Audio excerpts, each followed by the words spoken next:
Welcome to District Command Central, your go-to source for the latest news and updates on the Washington Commanders. Don't forget to hit that subscribe button and ring the bell, so you never miss a play. The Washington Commanders are entering one of those moments late in a lost season that can quietly reshape the future of a franchise.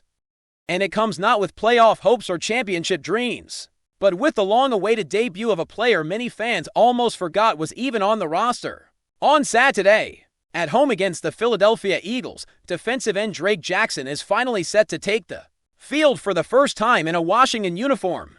And for a team sitting on a disappointing 10-loss record, this game suddenly carries a layer of intrigue that goes far beyond the final score. This is the kind of late-season storyline that coaches, executives, and fans latch onto when the standings no longer matter, because it is about projection, evaluation, and the hope that something good can still be salvaged from a rough year. Drake Jackson's journey to this point has been anything but smooth, and that context matters when talking about his debut. At just 24 years old, Jackson already feels like a veteran of adversity in the league, a former second-round pick out of USC. He entered the NFL with real expectations when the San Francisco 49ers selected him in the 2020 draft, and flashes. He showed why teams were high on him, bringing speed, length, and natural pass rush instincts to a talented defensive front in his first 2 seasons. He appeared in 23 games and recorded 6 sacks along with 5 tackles for loss. Mostly working as a rotational player, those numbers may not jump off the page, but anyone who watched closely could see the raw tools and upside that made him intriguing. Then, everything stopped. A torn patellar tendon late in the 2023 season derailed Jackson's career in a brutal way. That injury is one of the most feared for edge rushers because it affects explosion, leverage, and confidence. And it sidelined him not only for the remainder of that season, but wiped out his entire 2024 campaign as well. Rehabilitation was long, slow, and uncertain. By the time the 49ers made the decision to waive him in May, it was less an indictment of his talent and more a reflection of roster math, timing, and the unforgiving nature of the NFL. Other teams brought him in for visits in October, clearly intrigued by the upside, but also cautious about his health. Washington ultimately became the landing spot, and even then, patience was required. When Jackson signed with the Commanders in mid-October, he was immediately placed on injured reserve so he could continue his rehab process. There was no rush, no public pressure, just a quiet plan to see if his body would respond. About a month later, he finally made his practice debut, and just before his 21-day practice window expired, the team activated him. Even then, it was clear he needed additional time to ramp up, to get his conditioning back, and to feel comfortable moving at full speed again. Now, after 2 long months with the organization, head coach Dan Quinn has finally given the green light. Quinn confirmed this week that Jackson had put together a strong stretch of practices, explaining that the team had been gradually increasing his workload with the hope that this Eagles game could be the moment. According to Quinn, Jackson had a good week, building on momentum from the previous one, and the staff felt confident enough to let him go. For a coach known for his defensive background and attention to detail, that endorsement matters. It signals that this is not a ceremonial debut or a desperation move, but a calculated decision to get meaningful film on a player who could factor into future plans. That future focus is critical because the Commanders are already eliminated from playoff contention, and these final 3 games are about evaluation more than anything else. The ugly win over the New York Giants last week did little to inspire confidence, and there is a growing sense that Washington needs to see its young players not just dress on game day, but actually play. This is where Jackson fits perfectly into the bigger picture. At his age, he aligns with the youth movement the organization desperately needs. And if he can stay healthy and show flashes, he could quietly become one of the better in-season free agent signings of the year. The timing of his debut also intersects with necessity. Washington's defensive end room has been battered all season. Injuries have ravaged the unit, forcing constant shuffling and improvisation, while recent acquisitions like Clelin Ferrell and Keion White have brought some stability. The group is still dealing with minor issues and a lack of long-term answers. Jackson's presence provides much-needed reinforcement, even if his snaps are managed carefully. There is no reason to overload him in his first game back, especially coming off such a significant knee injury. But even limited action can offer valuable insight into where he stands physically and mentally. There is also an underlying roster question hanging over this debut. Defensive end is arguably the biggest need on Washington's defense heading into the offseason. Dietrich Wise and Dorrance Armstrong both suffered season-ending injuries, and there is real concern they could miss substantial time at the start of the 2026 season as well. That puts even more pressure on general manager Adam Peters to address the position aggressively, whether through free agency, the draft, or both. Jackson does not eliminate that need, but he could complicate the equation in a good way if he proves capable of contributing physically. Jackson looks the part of an every-down defensive end. At 6'4" and 273 pounds, he has the frame teams covet. And if his explosiveness returns, he could be more than just a rotational piece. In an ideal scenario, he could slot into a role where he handles significant snaps, allowing players like Jacob Martin or even a returning Von Miller to rotate situationally. That kind of depth is something Washington has lacked for years, and it is why this debut matters even in a lost season. Of course, there are no guarantees. Returning from a major knee injury after such a long layoff is unpredictable, and expecting Jackson to immediately look like the player he was before the injury would be unfair. The Commanders know this, which is why caution is expected on Saturday, but the beauty of these final games is that results matter less than process. If Jackson shows burst off the edge, holds up against the run, and comes out of the game healthy, that alone would be a win. It would give the coaching staff and front office tangible evidence to work with as they reshape the defense. For fans, this debut represents something rare in December for a struggling team. A reason to tune in that is not rooted in false hope but in genuine curiosity. Can this intriguing young free agent become part of the solution moving forward? Can Washington finally catch a break on the defensive side of the ball against a tough Eagles team? The spotlight will not be entirely on Jackson, but every snap he plays will be scrutinized, every move analyzed, because sometimes the most important answers come when the season is already out of reach. Saturday is not about wins and losses for the Commanders. It is about seeing Drake Jackson take that first step back onto an NFL field, testing his body, his confidence, and his fit within this defense. It is about evaluating whether a former second-round talent, once derailed by injury, can still carve out a meaningful role in a year full of frustration. This debut offers a small but significant moment of clarity, and for Washington, that might be exactly what they need as they look ahead to an offseason full of difficult decisions. If you're enjoying the coverage, make sure to smash that like button and drop a comment with your thoughts on the Commanders' latest moves. We want to hear from you.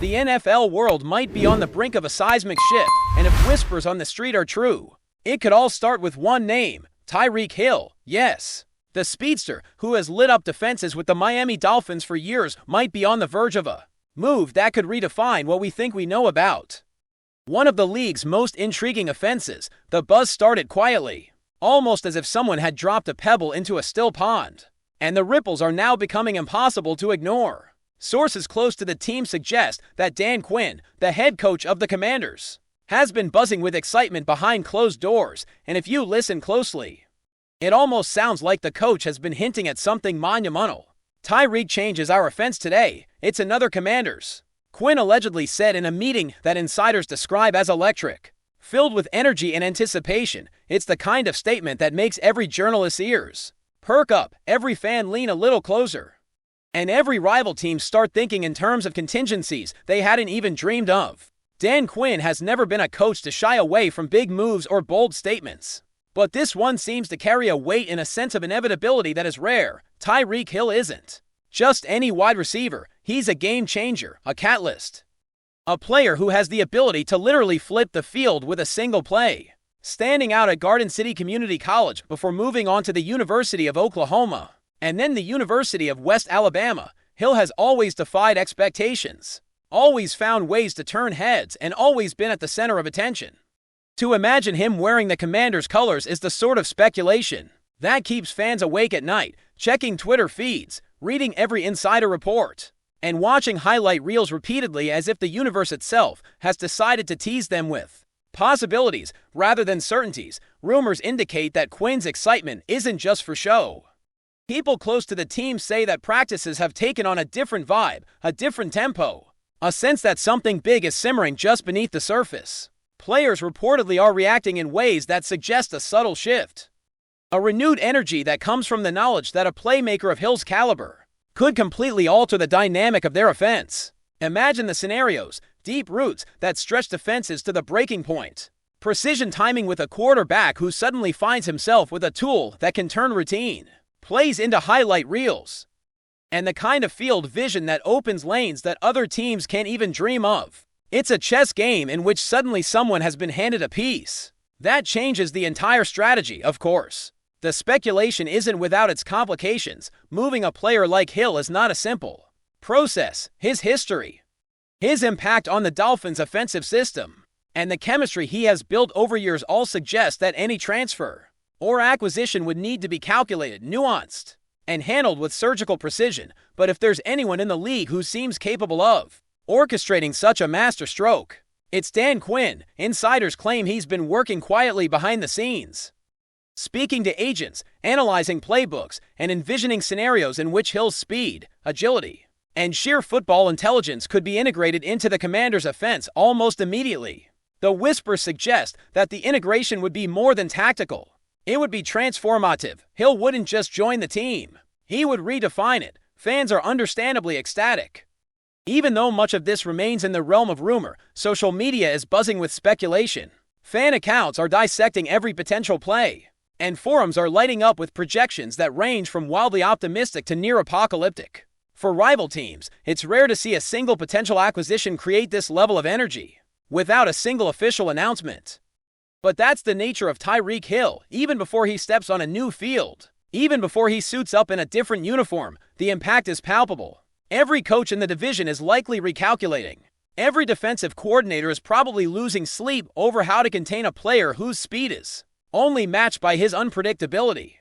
The intrigue deepens when you consider Hill's personal journey from Garden City Community College, where he first began to turn heads, to Oklahoma and then the University of West Alabama. Hill has constantly been in motion, constantly adapting, constantly evolving. His career trajectory suggests someone who thrives on change, who grows when challenged, and who elevates the performance of everyone around him. For a team like the Commanders, which has been seeking a spark, a signature moment, a shift in momentum that could take them from good to extraordinary, Hill could be precisely what they've been waiting for. Quinn's comment, if accurate, signals not just enthusiasm, but a readiness to embrace the disruption and harness it for strategic advantage. Some analysts suggest that adding Hill could affect more than just the offensive statistics. It could influence locker room dynamics, leadership hierarchies, and even the perception of the franchise across the league. When a player of Hill's reputation and talent arrives, it's not just about the on-field numbers. It's about morale, about culture, about signaling to fans,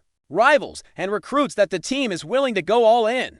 Commanders supporters might already be imagining the highlight reels, the long bombs downfield, the unstoppable rushes that could become weekly spectacles, the sort of plays that make casual viewers stop scrolling and longtime fans erupt in cheers. While no official announcement has been made, the intensity of the speculation is enough to keep the rumor mill spinning at full throttle. It's the kind of story that feels almost cinematic, a coach seeing a chance to redefine his team, a player capable of rewriting the narrative of an entire franchise, and the unspoken tension of what could happen next. Every move, every statement, every cryptic comment from the organization is analyzed as if it were a clue in a thriller, and in a league where timing is everything, the timing of Hill's potential arrival could be crucial, perhaps perfectly aligned to maximize both strategic impact and media frenzy. Ultimately, the combination of Dan Quinn's ambition and Tyreek Hill's transcendent talent has ignited a rumor so potent that even speculation feels like news. Fans are left imagining the possibilities, opponents are left strategizing around contingencies that might never come to pass, and the NFL landscape as a whole feels like it could shift in an instant. Whether or not this rumor materializes, the excitement it has generated is undeniable. The mere suggestion that Hill could join the Commanders has already begun to alter expectations, shape narratives, and create a sense of anticipation that will only intensify with every passing day. For now, all eyes are on the whispers, the insider hints, and the subtle signals from a coach who seems ready to change the game. And if the speculation proves true, if Hill truly becomes part of the Commanders roster, It won't just be a new chapter in his career, it could be the opening act of a football revolution. A complete reimagining of what this team can achieve, and a story that fans, analysts, and rivals alike will be talking about for years to come. Thanks for tuning into District Command Central. Make sure to subscribe and follow us for all the Commanders news you need. Until next time, keep the faith and hail to the Commanders.